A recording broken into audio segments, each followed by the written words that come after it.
Boa noite, professor. Boa noite, turma. Faço parte do grupo 5 e nós ficamos com fosforilação oxidativa. O que é a fosforização oxidativa? É a última etapa da respiração celular que ocorre no interior da mitocôndria, mais precisamente nas cristas mitocondriais. Essa etapa é chamada de fosforização oxidativa, pois se refere à produção de ATP a partir da adição do fosfato ao ADP. As principais etapas desse processo são essas, e eu vou tentar resumir um pouquinho. Nas cristas mitocondriais são encontradas proteínas que estão expostas em sequências, chamadas de cadeias transportadoras. Nessas cadeias ocorre a condução dos elétrons presentes no NADH e no FADH2 até o oxigênio.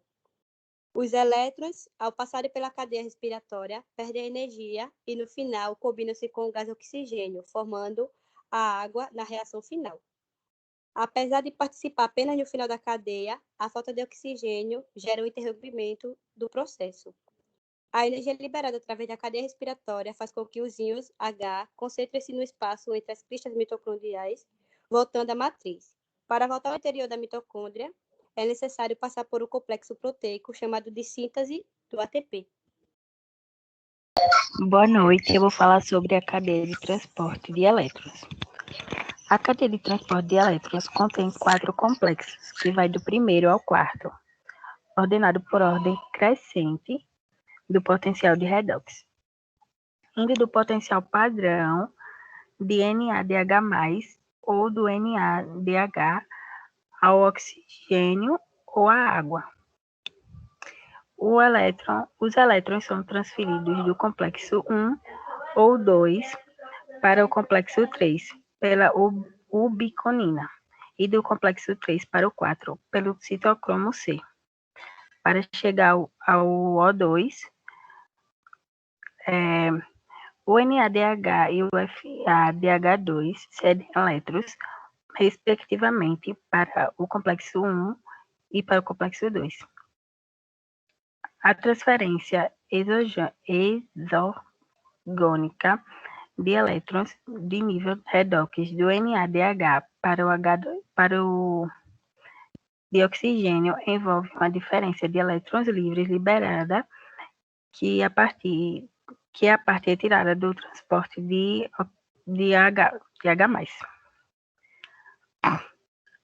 Do lado interno para o lado externo da membrana, criando o gradiente eletroquímico de prótons, que permitirá empurrar o processo endorgônico de fosforilação de ADP para gerar ATP, através da bomba de prótons, que constitui ATP e síntese. O que a cadeia transportadora de elétrons faz pela célula? Ela tem 2 importantes funções. A primeira ela regenera os transportadores de elétrons. O NADH e o FADH2 passam seus elétrons para a cadeia de transporte, voltando a ser NAD e FAD.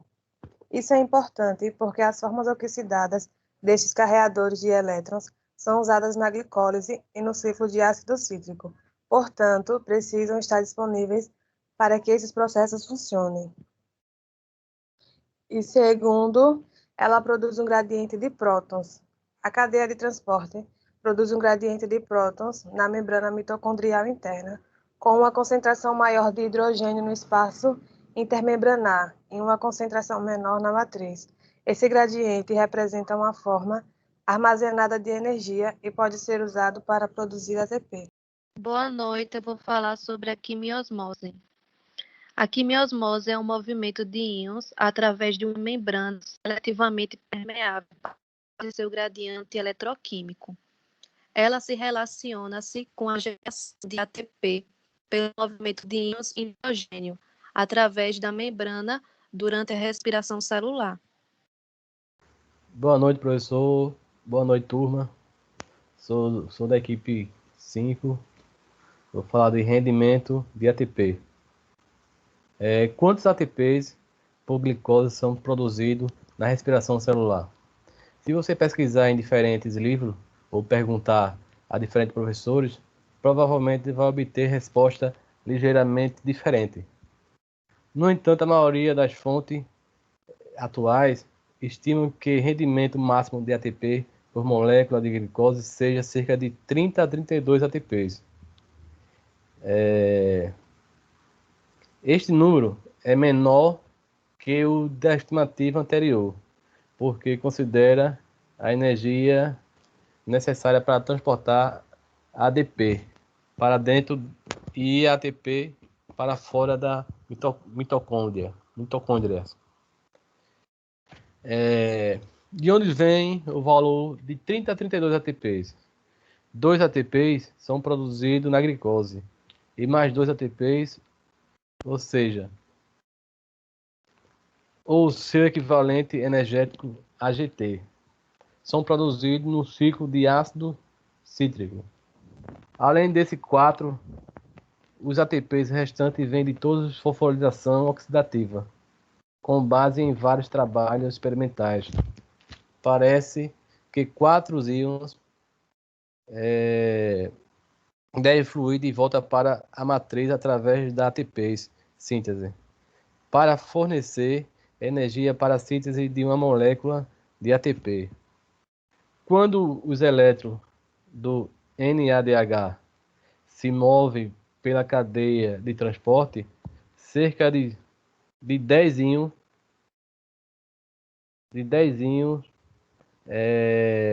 são bombardeados da matriz para o espaço intermembrana.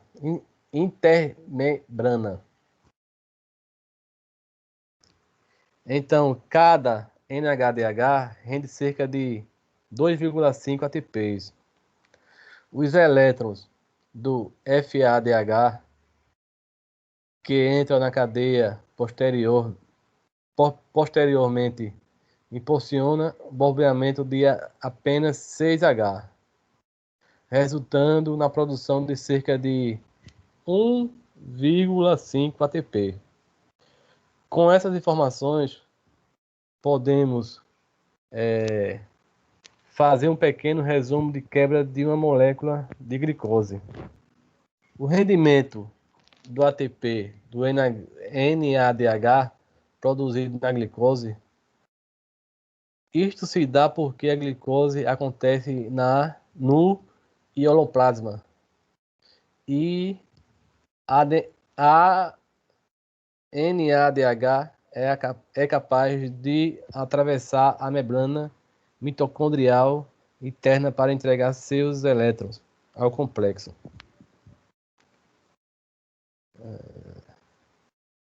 Ao invés disso, ela precisa transferir seus elétrons para um sistema de transporte molecular que os entrega, através de uma série de etapas, a cadeia transportadora de elétrons. Algumas células do organismo possuem um sistema de transporte que entrega elétrons para a cadeia transportadora de elétrons através da FADH. Neste caso, apenas 3 ATPs são produzidos para os 2 NADH da glicose. Outras células do organismo possuem um sistema de transporte que entrega elétrons via NADH, resultando na produção de 5 ATP. Em bactéria, a glicose e o ciclo de ácido cítrico ocorrem num citosol. Portanto, não é necessário o transporte e 5 ATP são produzidos. De 30 a 32 ATP da quebra de uma molécula de glicose é uma estimativa para cima e o rendimento real pode ser menor. Por exemplo, alguns intermediários de respiração celular podem ser desviados pela célula e utilizados em outras vias biosintéticas, reduzindo o número de ATPs produzidos. A respiração celular é um elo de muitas vias metabólicas diferentes na célula, que formam uma rede maior que a via de quebra da glicose isoladamente.